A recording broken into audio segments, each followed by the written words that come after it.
less than 1 week away. What makes you confident you're going to win this primary?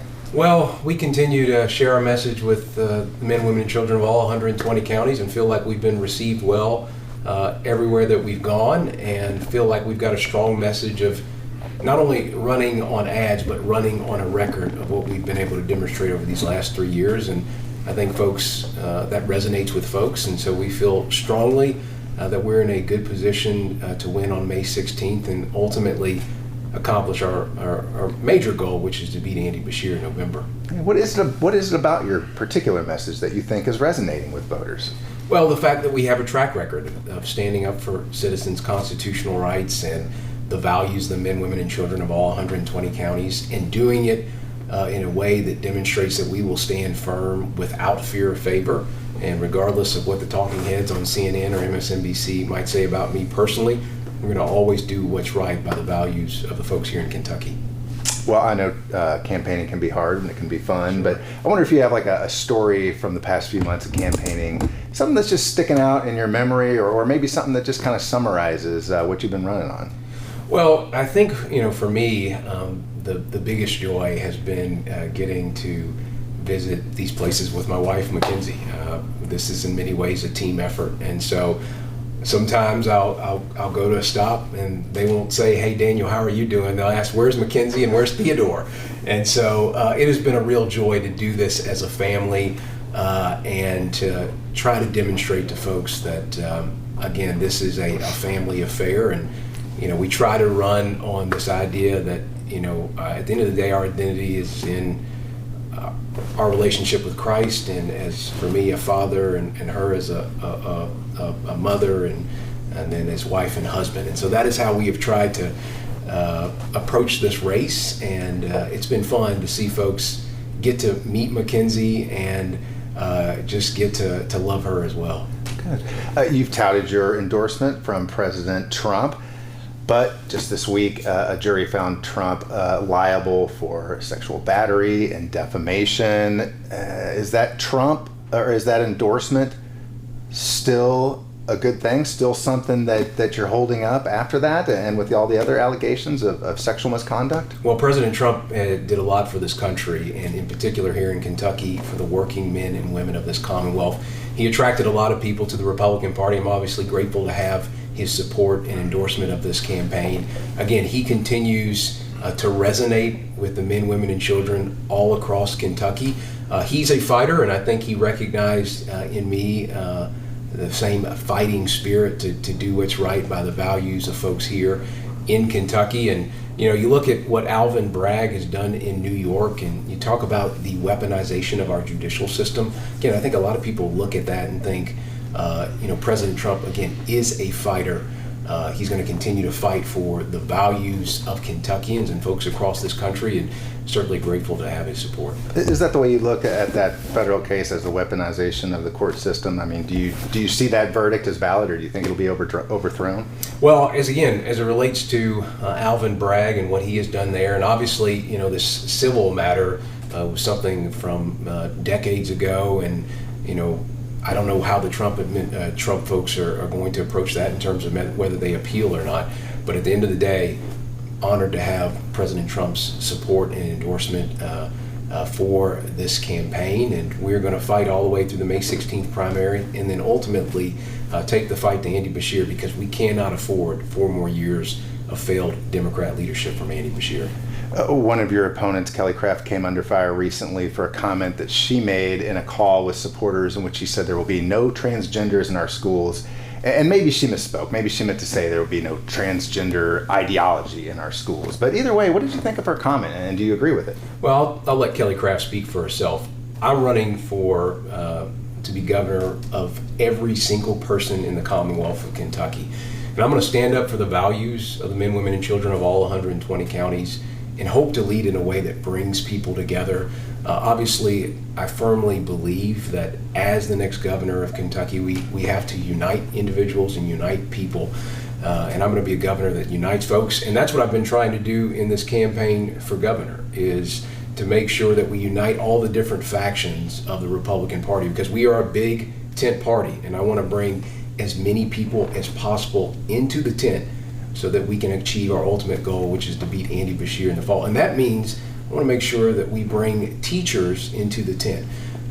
My wife, Mackenzie, has spent nearly 7 years in the school system, Oldham County school system, understands intimately the concerns and stresses that teachers have.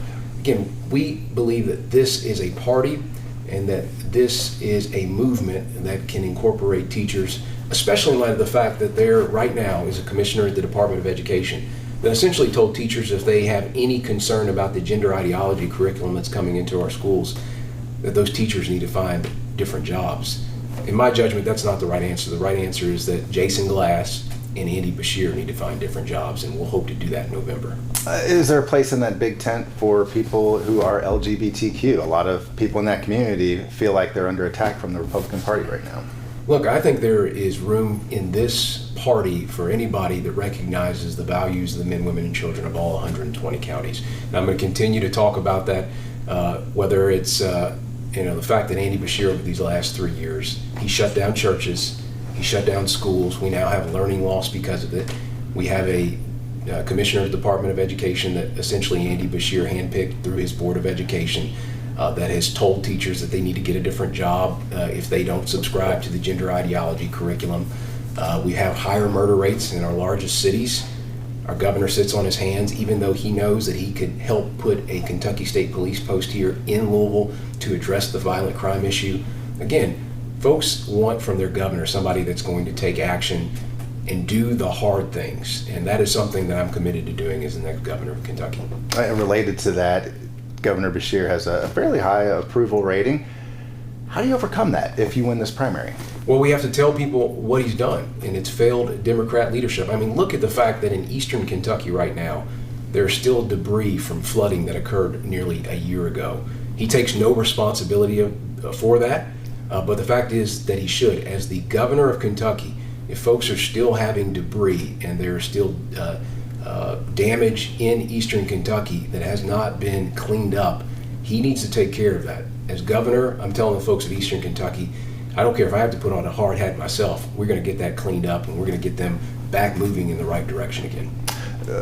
Bottom line, why do you think people are going to pick Daniel Cameron at the voting booth over, say, Ryan Quarles or Kelly Craft? Well, again, I think some folks are running on ads and we're running on a record, and that's been demonstrated over these last 3 years, and I think we've built up a lot of credibility based on that.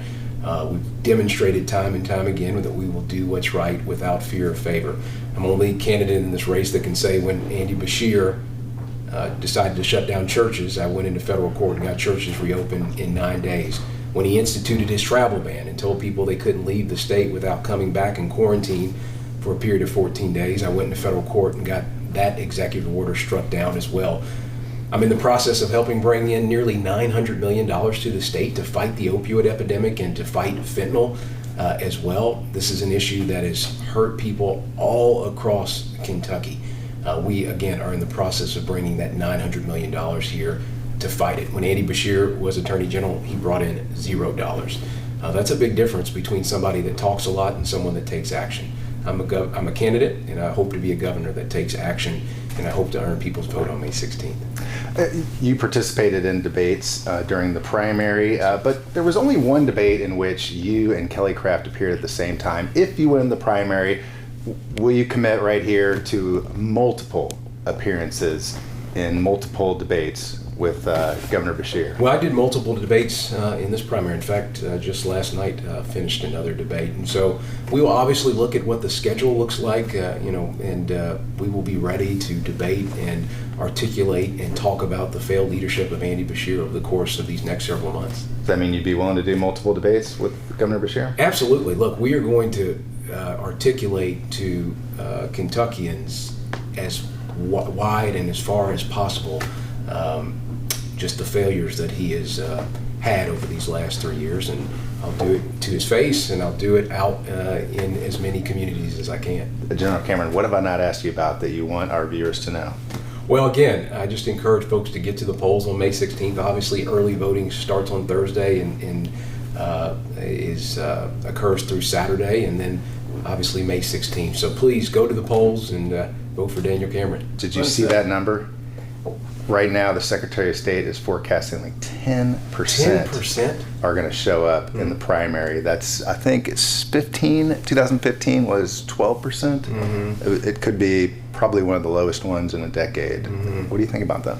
Well, again, it's I just encourage people to go to the polls. Obviously, it's important from my perspective that we get as many people as possible there. And again, just encourage people to go, because this is a big election and we've got big stakes. Are you worried that it's a lack of enthusiasm for the Republican candidates?